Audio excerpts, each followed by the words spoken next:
Bismillahirrahmanirrahim. Assalamualaikum warahmatullahi wabarakatuh. Selamat berjumpa kembali dengan saya Nuriyati, Guru Bimbingan dan Konseling dari SMA Negeri 4 Kota Bogor. Dalam kesempatan ini saya akan mencoba membahas tentang materi kelas 12, yaitu Aku Pasti Bisa. Tentunya bisa melakukan sesuatu yang bisa menunjang untuk kehidupan masa mendatang. Materi ini bertujuan untuk siswa kelas 12 agar mampu dan selalu bersyukur dan dapat memanfaatkan kelebihan-kelebihan atau sifat positif yang dimilikinya. Karena dengan bersyukur dan memanfaatkan dan mengetahui sifat-sifat positif yang ada pada dirinya, ini akan membawa ke arah yang lebih baik untuk menuju karir di masa mendatangnya. Tentunya kita tahu bahwa setiap manusia memiliki kelebihan atau sifat-sifat positif. Selain kelebihan tentu ada kekurangannya. Di mana dalam hal ini saya akan menyoroti tentang kelebihan yang dimiliki oleh setiap individu, termasuk kita juga. Di mana sifat positif atau kelebihannya itu dapat menunjang atau mendukung keberhasilan untuk mencapai tujuan di masa mendatangnya, terutama melanjutkan setelah SMA, baik melanjutkan ke perguruan tinggi atau masuk dunia kerja ataupun kegiatan-kegiatan lain setelah SMA.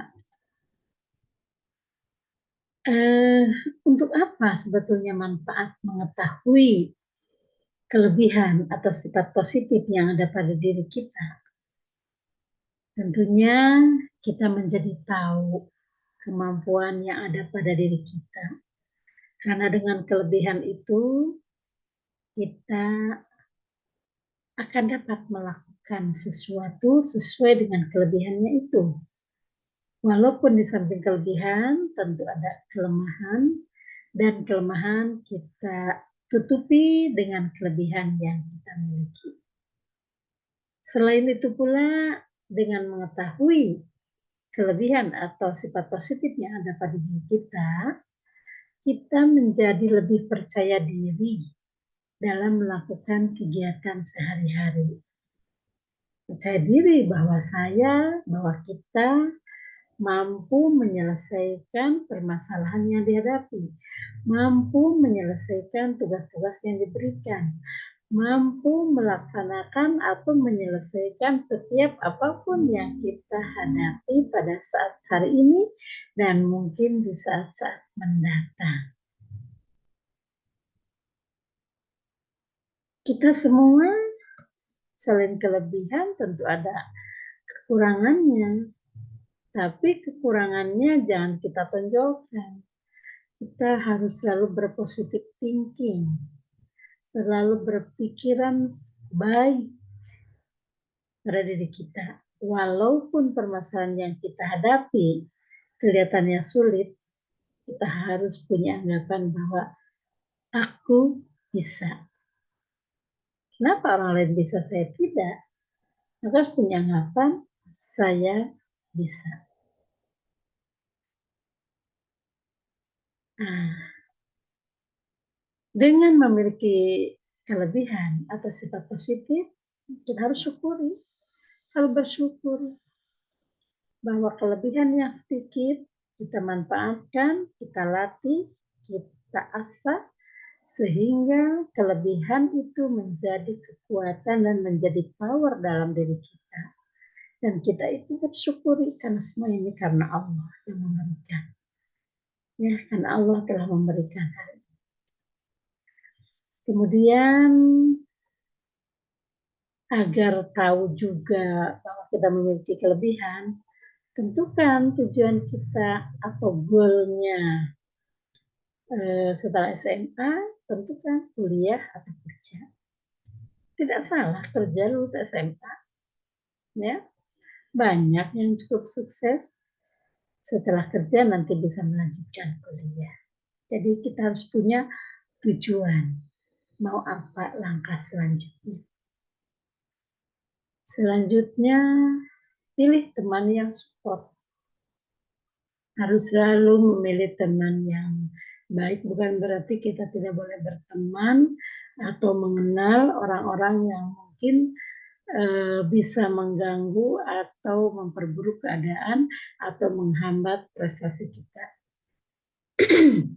Mengenal tidak apa-apa, tapi sebagai teman tidak. Pilihlah teman yang mensupport kita, ya, supaya kita semakin semangat, semakin terlihat sikap positif yang ada pada diri kita. Ambil tanggung jawabnya. Kita harus punya tanggung jawab, bahwa tanggung jawab itu merupakan sesuatu yang harus kita selesaikan sampai tuntas, sampai ada tujuan akhirnya, sampai goalnya terwujud. Ya. Karena kalau dengan adanya tanggung jawab, kita akan termotivasi untuk terus maju. Selanjutnya, ubah dari tidak bisa menjadi bisa. Walaupun ya permasalahan atau tugas itu sangat berat, jangan menyerah sebelum memulai. Kita harus punya pikiran yang positif bahwa kita bisa melaksanakannya, bahwa saya mampu melaksanakannya. Walaupun mungkin satu kali gagal, dua kali gagal, yang ketiga kalinya belajar dari kegagalan, insya Allah bisa berhasil. Selanjutnya, selalu berbuat baik kepada setiap orang. Walaupun orang itu berbuat jahat ke kita, kita tidak perlu membalasnya. Tetap kita harus berbuat baik. Mungkin kita tidak bisa mencontoh Rasulullah, tapi minimal dengan mendengar cerita Rasulullah bahwa ada yang sangat membenci terhadap Rasulullah, padahal dia seorang yang tidak melihat. Nah, karena yang membencinya itu tidak tahu siapa yang setiap pagi menyuapinya, padahal itu orang yang dibencinya, tapi Rasulullah tetap melaksanakan untuk berbuat baik ke orang yang membencinya. Ya, walaupun mungkin kita tidak bisa seperti itu, minimal kita tidak menunjukkan rasa kebencian kita terhadap orang lain. Tetap kita harus berbuat baik. Kalau kita bisa, kalau kita punya lebih, kita berikan daripada mubazir. Kalau kita tidak punya lebih dalam bentuk harta, mungkin dalam bentuk tenaga, senyuman pun termasuk berbuat baik. Lihat sisi baiknya. Setiap permasalahan, setiap tugas yang diberikan, lihat sisi baiknya. Walaupun tugas itu merasa menyiksa, merasa memperlambat, merasa mungkin direndahkan, tapi lihatlah sisi baiknya. Ya, Allah punya tujuan lain, Allah punya rencana lain. Seandainya kita mengikuti ujian, seandainya kita melaksanakan tugas, lalu kita selesaikan tapi mengalami kegagalan, itu ada sisi baiknya. Kita misalnya mengulanginya lagi, kita akan menjadi lebih bisa dan akan menjadi lebih paham. Mungkin itu saja ya yang bisa saya sampaikan, beberapa hal yang harus kita pahami, yang harus kita syukuri dari sisi baik atau kelebihan yang dimiliki oleh kita, agar kelebihan walaupun sedikit bisa bermanfaat dan bisa mendukung atau menunjang karir atau studi di masa mendatang. Terima kasih atas perhatiannya. Sekian, wassalamualaikum warahmatullahi wabarakatuh.